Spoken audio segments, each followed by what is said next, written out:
হালকা পাতলা, খুব একটা ভালো না।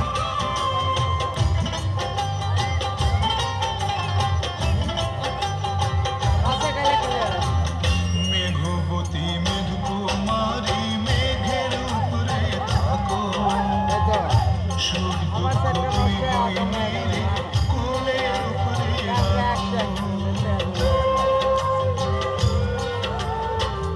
মেঘবতী মেঘকুমারী মেঘের উপরে থাকো, সুখ দুঃখ দুই বইনেরে কোলের উপরে রাখো। কেন হেলাল চলবে? পরে তো দেখা যাবে নাকি, জটিল অনুষ্ঠান হচ্ছে পাগলা।